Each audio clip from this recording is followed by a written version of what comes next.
ক্যালকাটার এই সার শুভেন্দু যখন যা ইচ্ছা তাই বলে।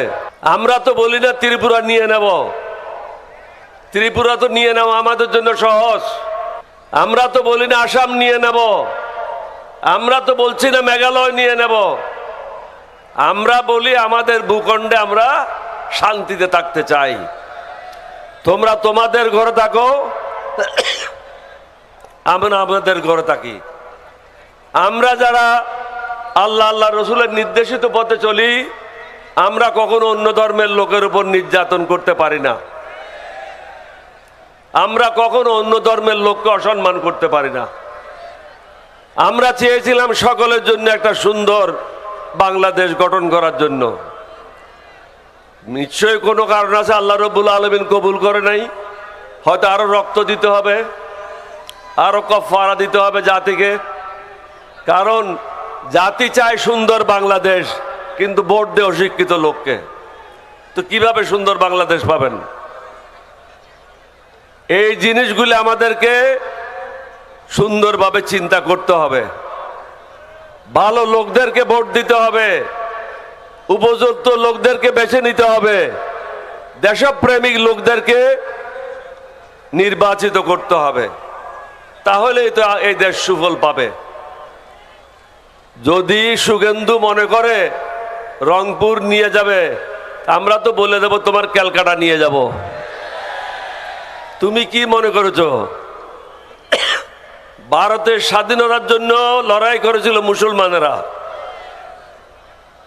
আমরা রক্ত দিয়ে এই দেশ স্বাধীন করেছি। এটা কোনো কারো দয়া দাক্ষিণ্য হয় নাই।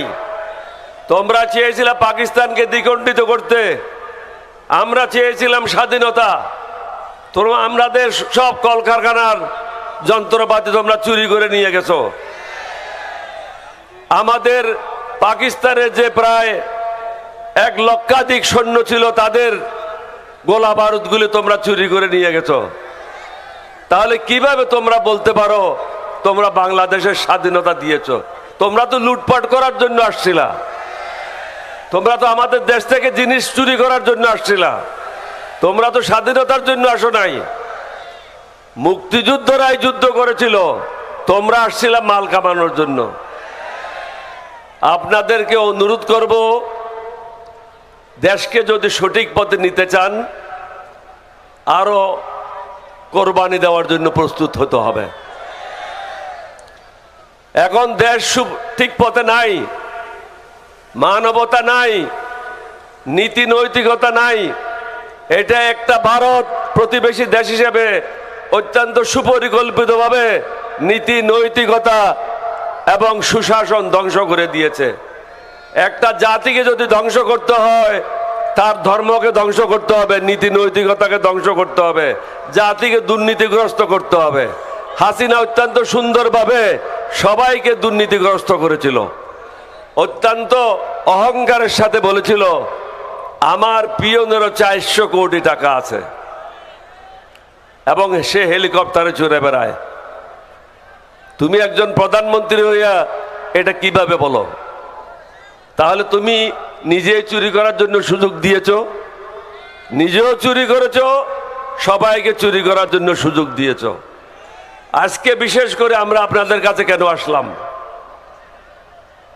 আমরা এসেছি, সকলে মিলে আপনারা ভোট দিয়েছেন, দেশে কিছু সংস্কার আনতে হবে। এই সংস্কার আমরা যারা 11 দল আছি আমাদের সুবিধার জন্য না, সরকারি দলের সুবিধার জন্য না, সার্বিকভাবে বাংলাদেশের মানুষের সুন্দর ভবিষ্যৎ রচনা করার জন্য। আমরা চেয়েছি আগামী দিনে যেন কেউ স্বৈরাচারী না হয়, আগামী দিনে যেন কেউ ক্ষমতা কুক্ষিগত করতে না পারে, বিচারক যেমন তার আদেশে বিচার না করে। এখন কি হচ্ছে? বিচারককে বলে দেয় একে জামিন দাও, একে ছেড়ে দাও, একে বন্ধ করো। এটাই তো চলছে। বড় বড় দাগি আসামিরা, বিএনপির উকিলেরা তাদেরকে জেল থেকে বের করেছে। এটা তো রেকর্ড আছে, এটা তো আমার কথা না। তাহলে তারা কি চায়? দেশটাকে আবার ধ্বংসের দিকে ঠেলে দিতে চায়। আইন শৃঙ্খলা মোটেও ভালো না, দ্রব্যমূল্যের ঊর্ধ্বগতি, আপনাদের পকেটে পয়সা নাই, বেকার সমস্যা বৃদ্ধি পাচ্ছে, আপনাদের ছেলেদের ভবিষ্যৎ অন্ধকার। সেই অন্ধকার থেকে আলোর পথে আসার জন্য আমাদেরকে পুনরায় জাতি হিসাবে ঐক্যবদ্ধ হতে হবে। এবং ডক্টর শফিকুর রহমান সাহেবকে অনুরোধ করব, একটা নির্দিষ্ট গোল নিয়ে আমাদেরকে এগিয়ে নিয়ে যান, সমাপ্তির দিকে নিয়ে যান। প্রথম রাউন্ড ঠিক আছে, গণসংযোগ করার প্রয়োজন, জনগণকে সম্পৃক্ততা করা প্রয়োজন, সেটা আমরা সফলভাবে করতে সক্ষম হয়েছি। এখন প্রয়োজন হলো যারা অন্যায় করছে তাদের বিরুদ্ধে অবস্থান নেওয়ার, সুস্পষ্টভাবে অবস্থান নিতে হবে। আপনারা কি আমার সাথে একমত? শফিকুর রহমান সাহেব দেখলেন তোরা একমত, এখন আপনাকে সিদ্ধান্ত নিতে হবে। আপনাদেরকে কষ্ট দিতে চাই না, অনেক রোদের মধ্যে বসে আছেন, আমাদের মধ্যে তো আংশিক রোদ আংশিক ছায়া আছে, মোটামুটি ভালো অবস্থানে আছি। আপনারা অনেক কষ্ট করেছেন, আল্লাহ আপনাদের ভালো করুক।